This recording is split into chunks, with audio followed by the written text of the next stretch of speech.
As the association sector continues to disrupt and evolve, some of the biggest casualties are our own employees.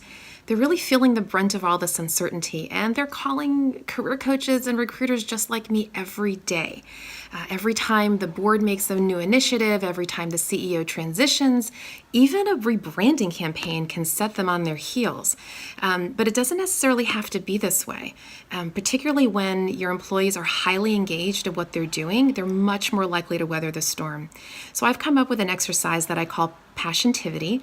It really helps to help association executives identify those candidates on the front end that are highly engaged in the work, and also helps to be an engagement exercise after they've been there for a while to ensure that they're doing the work that they love, and that will help the association continue to move forward. So I'll walk you through it really quickly. It's 4 quadrants. The first one is high engagement, areas where your employees are highly skilled and they're highly motivated, where wild horses can't drag them away from the work. They give discretionary effort. They love this work. I'm sure you've seen people like this. You might even be one yourself.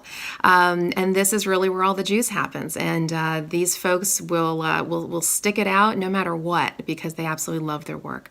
The second quadrant is stopgap work, and stopgap is where they're highly skilled at these things, but not particularly motivated to do it. I mean, they'll do it. They'll be a good foot soldier. No one would ever know. They won't complain. But really, it's not engaging them very, very well. And if you can give them less of that work and push them up more to the areas that they actually love to do, again, they'll be more likely to stick it out. And the third quadrant is professional development. Where they're not particularly skilled, they like to be, but if you can tap into their professional heart and really help them figure out the areas that they like to grow, and you never know all of the innovation that can come out of them if they're really working toward their talents. And then the fourth is disengagement, our active disengagement. Actually, it's where your employees are not particularly engaged in this work. They're not skilled at it. They have no desire to do it. It's really where your underperformers live. But if they can be transitioned from that quadrant all the way up to the high skill, high motivation, my goodness, you'd be amazed at the untapped talent that you can find. So my recommendation is, continue to really tap into what your employees love to do, not just what they're capable of doing, and they're going to weather the storm with you.